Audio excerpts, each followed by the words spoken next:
생활 교육 운동을 하고 있는 황민영입니다.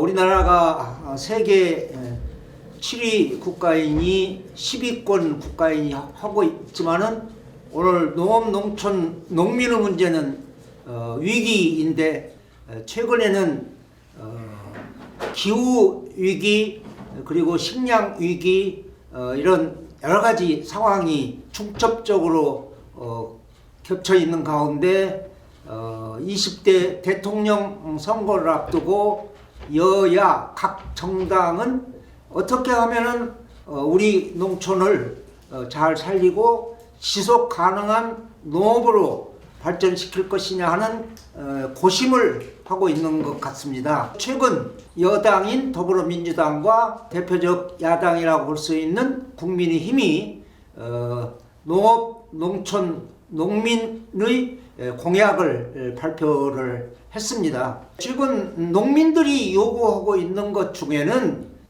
여러 가지 문제가 있으면서 소득이 낮기 때문에 농업이 단순한 경영적 측면뿐만이 아니라 우리나라의 환경 생태계를 유지하고 지속 가능한 지역으로 발전시키는데 역할을 해야 되기 때문에, 그리고 또 농민 또한 고령화되어 있지만은 실질적으로 이 나라 산업화 민주화 과정에서 엄청난 저는 기여를 했다고 생각합니다.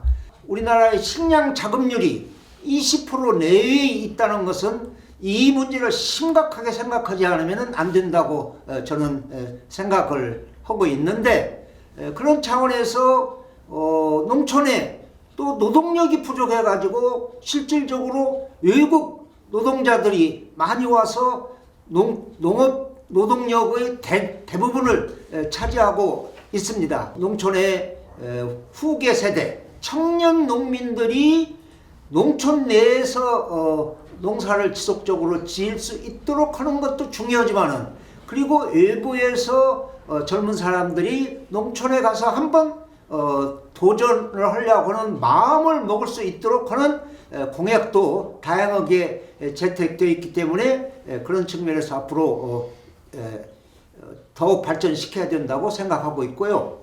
그리고 지금 이번 두 여야 간의 공약 쪽 특이하게 나타나고 있는 것이 1차 주치의제도, 의료복지시설이 매우 취약하다는 겁니다.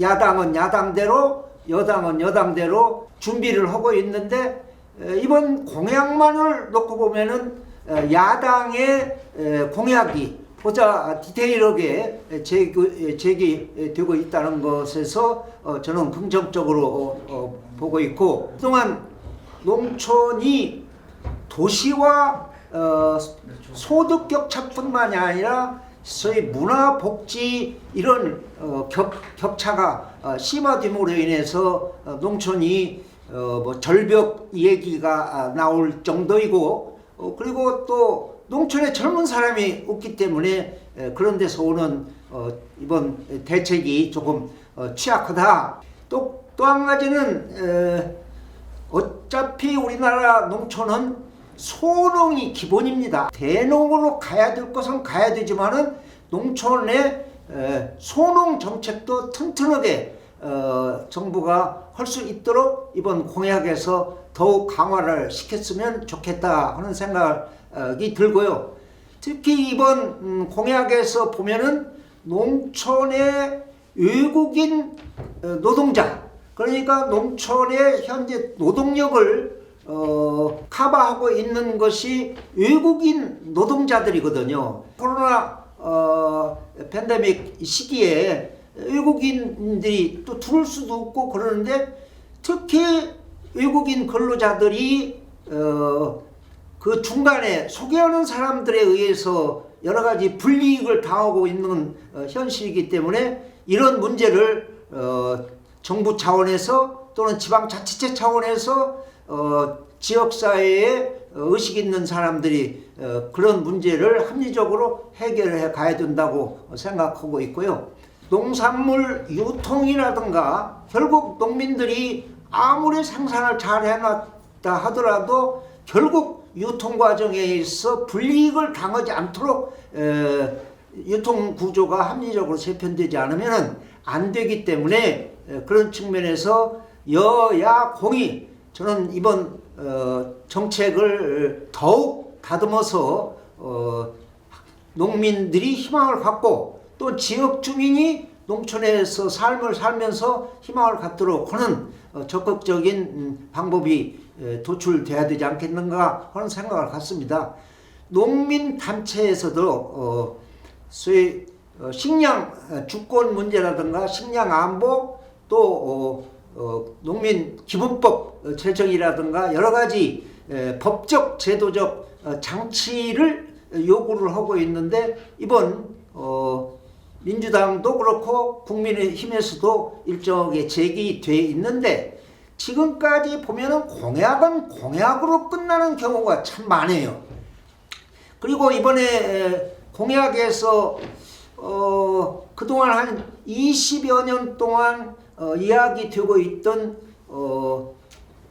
농업회의소와 관련된 정책이 싹 빠져 있고 한마디 언급도 안 돼 있는 건 매우 유감된 일이라고 저는 생각을 합니다.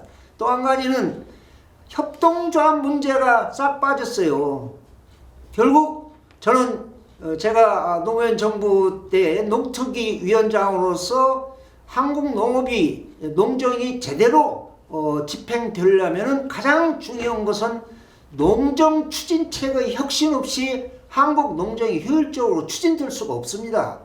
그런 측면에서 농정 추진체계에 대한 여야 각 당의 검토가 있어야 되리라고 생각하고 각 당이 예산 문제를 신경을 쓰고 있고 그리고 국민의 힘에서도 직불제를 위해서 2조 5천억 예산을 2배로 늘리겠다 하는 이야기 공약을 내놨던데 저는 예산을 늘리는 것도 중요하지만 그 예산이 어떻게 쓰여지고 있는가에 대한 정책적 검토가 돼야 된다고 생각합니다. 그래서 농림수산 예산, 정부 예산이 효율적으로 쓰여지고 있느냐 그렇지 못하냐 하는 문제를 적극적으로 조사 검토해야 되고 또 한 가지는 현재 농업금융이 매우 농민들에게 불합리하게 편성되어 있기 때문에 저는 그런 측면에서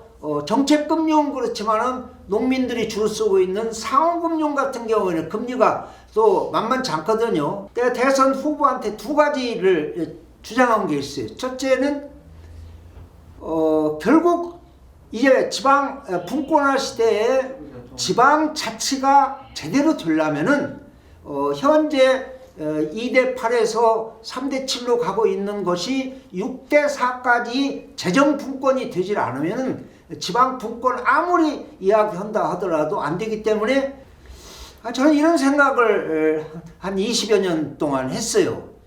지방의 농업 분야에 있어 가공 이야기를 하고 있는데 아무리 술을 개발한다 하더라도 뭐 농민주, 민속주, 전통주, 지역 특산주 이렇게 하고 있지만은 지역 지방자치체에서 관심을 가져야 되는데 관심을 갖질 않기 때문에 어느 정도 노력을 해가지고 좋은 술은 많이 생산해놨는데도 불구하고 지방자치체가 별로 관심이 없어요. 관심이 없다는 얘기는 결국 담배처럼 국세를 지방세로 해가지고 지역의 주민들이 그 지역의 술을 소비할 수 있는 것으로 가야 된다. 농민조합원들이 또는 지역의 주민들이 협동조합을 믿고 협동조합과 함께 앞으로 우리나라 지속가능한 농업농촌 농민의 문제를 해결하는 주체로 섰으면 좋겠다 하는 것이 이번 대선에 있어 적극적으로 하고 농민들도 지금 설이 지나면은 각 분야별로 대선 후보 각 당을 초청해서 하려고 그러는데 정말로 이해관계 없이 농업농촌 농민의 마지막 기회라고 생각하고 적극적으로 노력했으면 하는 생각이 지금까지 평생을 농업만 걱정해 온 사람으로서 간곡히 건의드리는 바입니다. 여야는 농업, 농촌, 농민의 문제는 정쟁의 대상이 될 수 없기 때문에 적어도 농업, 농촌, 농민과 관련된, 물론 거기에는 산림도 들어가 있고 수산업도 들어가 있고 다양한 것이 있지만은 여야가 손을 맞잡고 정쟁화 시키지 않고 같이 이 나라 농업, 농촌, 농민을 살리는데 서로 손을 잡고 적극적으로 나섰으면 하는 간곡한 부탁을 드립니다.